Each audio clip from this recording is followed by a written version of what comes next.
वुज़ू में 4 बातें फ़र्ज़ है, आप इन फ़र्ज़ को समझ लीजिए और फिर उसके बाद मैं आपको वुज़ू का मुकम्मल तरीक़ा इंशाअल्लाह इसी वीडियो में आपको बताऊँगा। फ़र्ज़ भी बताऊँगा और जो वुज़ू जैसे हम नमाज़ से पहले करते हैं, जो सुन्नत के साथ फ़र्ज़ भी अदा हो जाएगा, फ़र्ज़ के साथ सुन्नत भी अदा हो जाएगा। ऐसा वुज़ू जो हम करते हैं, वो तरीक़ा भी आपको हम बताने वाले हैं। लेकिन उससे पहले वुज़ू के फ़राइज़ क्या हैं, वो आप समाअत कर लें। यानी चेहरे को यहाँ पेशानी बाल उगने की जगह से लेकर ठोड़ी जहाँ पे ये दाढ़ी उगती है, यहाँ तक और एक कान की लौ से दूसरी कान की लौ तक इस तरह पूरे चेहरे को 3 दफ़ा धोना है। ये पहला हो गया। दूसरा ये है कि ये जो हाथ है हमारा दोनों हाथ ये हथेली समेत ये गट्टा है, कोहनी है, सॉरी गट्टा नहीं है ये कोहनी है, तो कोहनी समेत पूरे हाथ को 3 मरतबा धोना है, दोनों हाथों को। दोनों हाथों को यहाँ तक पूरी यहाँ से लेकर यहाँ तक आपको 3 दफ़ा धो लेना है और एक बार के बराबर भी कहीं कोई हिस्सा भीगने से बाकी ना रहे और दोनों हाथों को धो लेना है। तीसरा ये है कि चौथाई सर का मसह करना है। चौथाई सर का मसह किस तरह करते हैं आप यहाँ पे देख लीजिए और समझ लीजिए कि किस तरीके से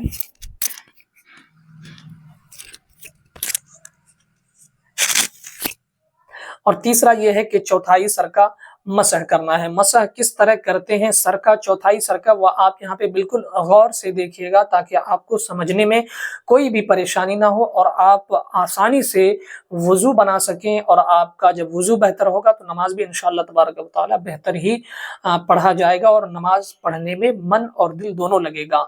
सबसे पहले हम हाथ में थोड़ा सा पानी लेकर के इस तरह दोनों हाथों में मिला लेंगे। उसके बाद हमको ये 3 उंगली मिलानी है। ये 3 उंगली ये आप देख रहे हैं 3 उंगली स्टॉप करके अगर आपको समझ में नहीं आ रही तो थोड़ा आप इसको स्टॉप कर लें या फिर स्लो मोशन में आप इसको वीडियो को लगा दें और उसके बाद इसको देखें। इस तरह 3 उंगली यहाँ से आपको इस तरह ले जानी है, ठीक है? ये देख लें। यहाँ से ये गर्दन के आखिरी हिस्से तक आपको लेके जाना है। ये हो गया पहला, फिर उसके बाद आपको इस तरफ से आना है, ठीक है? यहाँ से इस तरह है ना, ये यहाँ से आपको इस तरह, इस तरह, इस तरह हो जाना है, ठीक है? ये हो गया। अब ये हमारी 2 दोना 4 उंगली, ये 2-2 उंगली हमारी बाकी रह गई है। अब इसका हम क्या करेंगे, एक कान की ये जो उंगली है, ये उंगली हमारे इस कान के सुराख में जाएगी, ठीक है? तो जिस तरीके से हमारे कान का आकार बना हुआ है, जो जिस तरीके से कान बना हुआ है, जहाँ पर गहराई है वगैरह, इस तरह दोनों उंगलियों से कान के सभी हिस्सों में अपनी उंगली को हम वहाँ पहुँचाएँगे। ये तीसरा हो गया। अब ये चौथा, ये जो बच गया है, ये दोनों उंगलियाँ बच गई हैं हमारी। अब इससे हम क्या करेंगे, आप गौर से देखिए। ये चौथाई सर का मसह, ये जो कान की लौ है, यहाँ से इस तरह और इस तरह, ये हम कर लेते हैं तो उसके बाद ये बच जाता है हमारा ये बाएँ साइड। हथेली की जो बाईं साइड है, जो निचला हिस्सा है, इससे हम इस तरह कर लेंगे, इस तरह कर लेंगे, ठीक है? ये चौथाई सर का मसह है और एक बार आप समझ लें, पहले आपको इस तरह करना है, फिर उसके बाद ये पीछे से यहाँ लेके आना है, ठीक है? मुकम्मल सर हो चुका है। अब ये 2 उंगली को यहाँ पे कान पे इस तरह ये 2-3 मरतबा इसको यहाँ पे इस तरह कर लेना है, ठीक है? उसके बाद ये अंगूठा रह गया, इससे इस तरह हम कर लेंगे और उसके बाद ये जो पीछे का हिस्सा है, इससे गर्दन पे इस तरह दोनों उंगली से हम मार देंगे, यानी कि फेर देंगे गर्दन पर अपनी हथेली को। उसके बाद आपका ये तीसरा कंप्लीट हो जाता है। अब आखिर रह जाता है चौथा। चौथा क्या है कि वो अब हमें ये जो हमारा पैर है, पैर में जो एक हड्डी होती है, एड़ी के ऊपर टुकनों जिसे हम कहते हैं, तो वो टुकनों समेत थोड़ा ऊपर से टुकनों के ऊपर से टुकनों समेत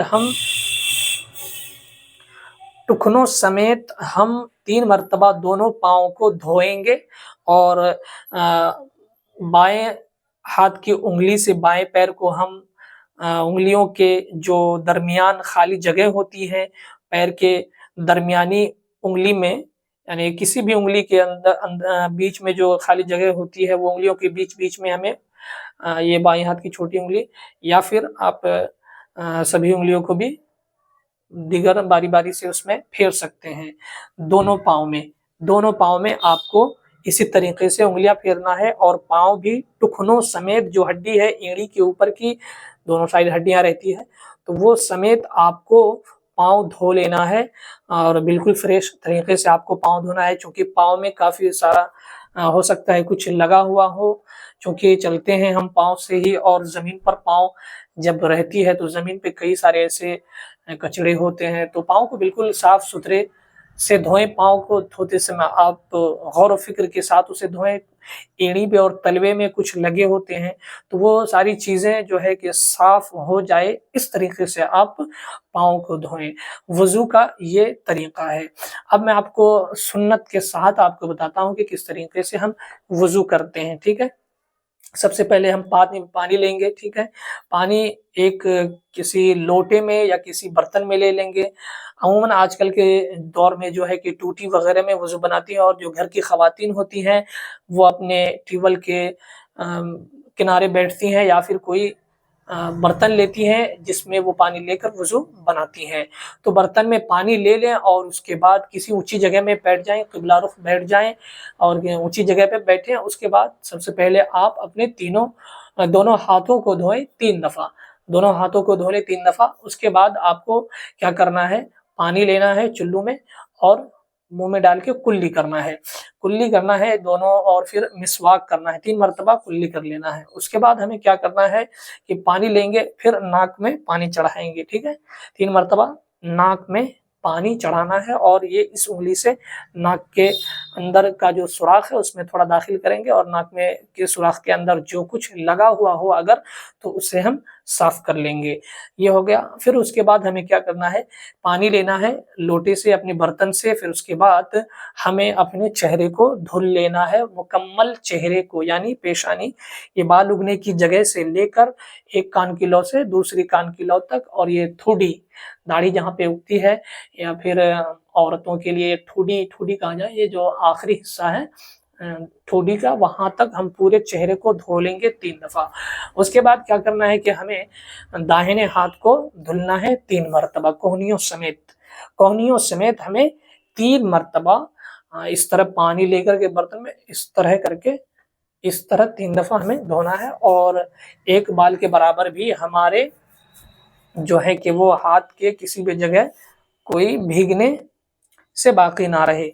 यानी ये जो है ये कोहनी मैं आपको बता दे रहा हूँ, यहाँ से यहाँ तक मुकम्मल धुल जाना चाहिए, ठीक है? और इसी तरीके से दूसरे हाथ को भी हम धोएँगे 3 मरतबा पानी लेके इस तरह यानी एक मरतबा में नहीं, एक मरतबा पानी लेंगे फिर उसके बाद इसे धोएँगे, फिर दूसरी मरतबा पानी लेंगे, फिर इस तरह धोएँगे, फिर तीसरी मरतबा पानी लेंगे, फिर इस तरह से हम धोएँगे।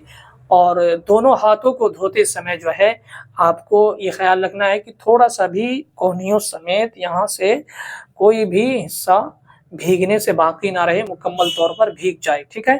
अब उसके बाद हमें क्या करना है कि मसह करना है। मसह करने का तरीका मैंने अभी पहले भी बताया है, तो इस तरीके से आपको मसह करना है। पानी लेकर के दोनों हाथ को थोड़ा इस तरीके से थोड़ा मिला लें, हाथ को धुल लें और जो पानी रहेगा, ठीक है? तो उसको नीचे थोड़ा गिरा दीजिएगा पानी और उसके बाद आपको यहाँ पे इस तरीके से ये, ठीक है? ये इस तरह, फिर इस तरह, फिर इस तरह देखते जाइए आराम से, बिल्कुल गौर व फ़िक्र से आपको देखना है और उसके बाद इस तरह और इस तरह, ठीक है? और फिर उसके बाद ये इस तरह करेंगे और ये इस तरह करेंगे। ये मसह हो गया और फिर आखिर में हमें पाँव धो लेना है टुकनों समेत। टुकनों समेत उसे कहते हैं जो कि एड़ी के ऊपर जो हमारी हड्डी होती है और वो हड्डियों समेत हमें पाँव को धुल लेना है और पाँव को अच्छी तरीके से धोएँ, चूँकि हम चलते हैं पाँव से ही, ज़मीन पर काफ़ी सारे कचड़े वगैरह बहुत कुछ होती हैं, रास्ते में बहुत कुछ सारी चीज़ें होती है और तो वो इस तरीके से हम पाँव को धुलेंगे कि कुछ भी, कोई भी गर्दो-गुबार, कोई भी कचड़ा, कोई भी निजासत, कोई भी गंदगी हमारे पाँव पे ना लगी हो।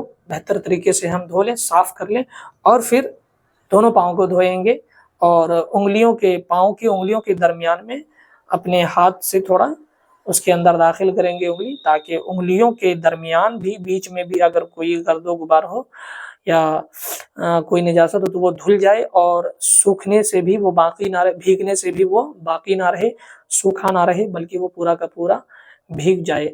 दोनों तरीके से दोनों पाँव को बिल्कुल इसी तरीके से आपको धोना है। और जब वज़ू मुकम्मल हो जाए तो आप कलमा शहादत पढ़ लें, अशहदु अन ला इलाहा इल्लल्लाह व अशहदु अन्ना मुहम्मदन अब्दुहु व रसूलुहु। वज़ू मुकम्मल हो जाए तो आप कलमा शहादत पढ़ लें, अशहदु अन ला इलाहा इल्लल्लाह व अशहदु अन्ना मुहम्मदन अब्दुहु व रसूलुहु। उसके बाद आपको ये दुआ अगर याद हो तो ये दुआ भी पढ़ लें जो वज़ू के बाद की दुआ है, अल्लाहुम्मा जअलनी मिनत तव्वाबीन वजअलनी मिनल मुततहिरीन। इस तरीके से आप दुआ भी पढ़ लेंगे तो इंशाअल्लाह तबारक व तआला आपका बेहतरीन वज़ू ये हो जाता है।